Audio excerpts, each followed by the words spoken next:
Assalamualaikum warahmatullahi wabarakatuh. Halo teman-teman, selamat datang di Gus Abbas Channel.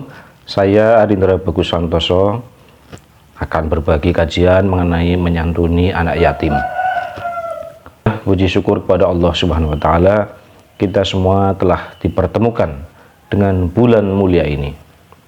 Oleh karenanya, mari kita isi bulan Muharram ini, bulan yang agung ini, dengan memperbanyak berbuat kebajikan kepada sesama manusia, dengan harapan bisa meraih ridho Allah Subhanahu wa Ta'ala. Salah satunya adalah dengan menyantuni anak yatim.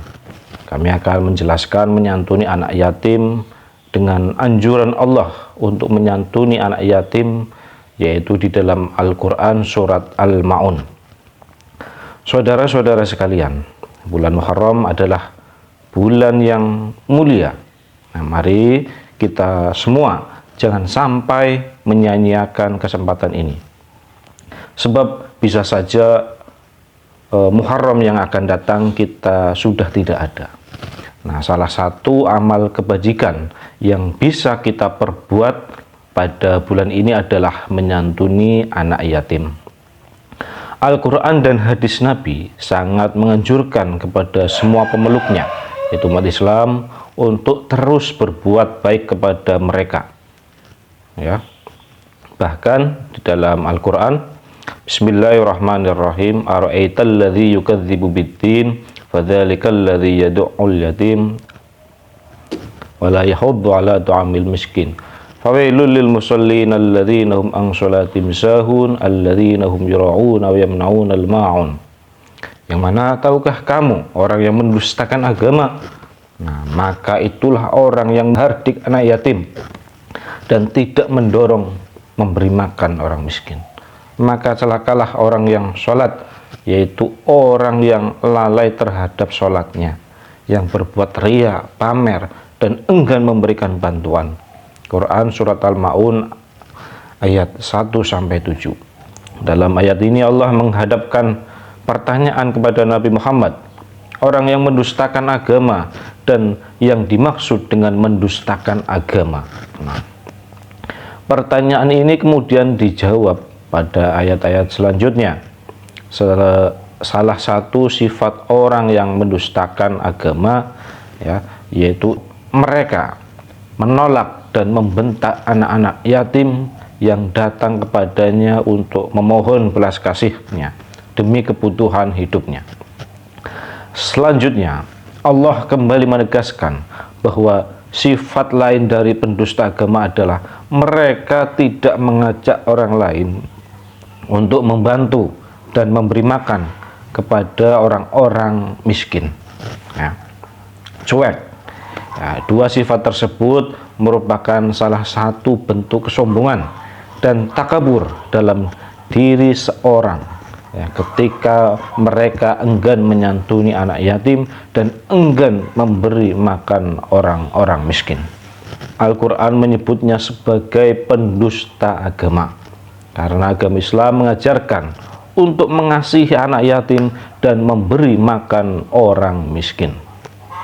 Semoga kita semua tidak termasuk dalam golongan orang-orang yang mendustakan agama karena tidak menyantuni anak yatim, ya, sebagaimana ayat tersebut. Bagaimana cara menyantuni anak yatim? Ya, menyantuni anak yatim pada hakikatnya bisa dilakukan dengan banyak cara. Di antaranya yaitu yang pertama, memberi makan, ya, memberi makan minum. Yang kedua, membahagiakan mereka dengan hal-hal yang mereka inginkan. Nah, maunya apa? Nah, itu kita kabulkan. Yang ketiga, menjaga kehidupan mereka. Yang keempat, kebutuhannya kita penuhi. Nah, seperti itu. Saudara-saudara sekalian, anjuran menyantuni anak yatim ini sangat banyak disebutkan di dalam hadis Nabi. Bahkan mereka akan dijamin sebagai penghuni surga oleh Rasulullah SAW. Nah, salah satunya yaitu sabda Nabi yang diriwayatkan oleh Imam Bukhari yang berbunyi, ana wa kafil yatim fil jannah kahataini wa syara bil wusta wasyababa. saya dan orang yang memelihara anak yatim itu dalam surga seperti ini ya. Kemudian Nabi memberi isyarat dengan jari tengah ya. Dalam riwayat yang lain juga disebutkan ya, bahwa orang yang menjaga dari makanan dan minuman anak yatim, maka sudah pasti ia akan masuk ke dalam surga. Nabi Muhammad Shallallahu Alaihi Wasallam bersabda, "Man shoma yatiman baina abawaini muslimaini ila ta'amihi wa syarabi hatta yasduhni anhu wajabat lahul jannah." Ya, barang siapa yang mengikut sertakan seorang anak yatim di antara dua orang tua muslim dalam makanan dan minumannya hingga ia mencukupinya, maka ia pasti masuk surga. Hadis riwayat At-Tabrani. Saudara-saudaraku, mari kita gunakan bulan Muharram ini sebagai bulan untuk memanen limpahan pahala dan meraih surganya Allah Subhanahu wa taala dengan cara memberikan santunan dan menyayangi anak yatim, menjaga makanan dan minumnya, memenuhi segala kebutuhan dan keinginannya.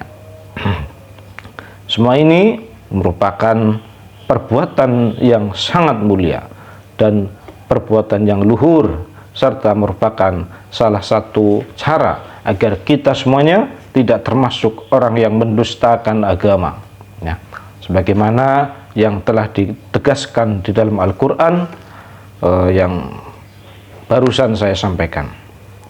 Demikian kajian hari ini, semoga bermanfaat dan berkah.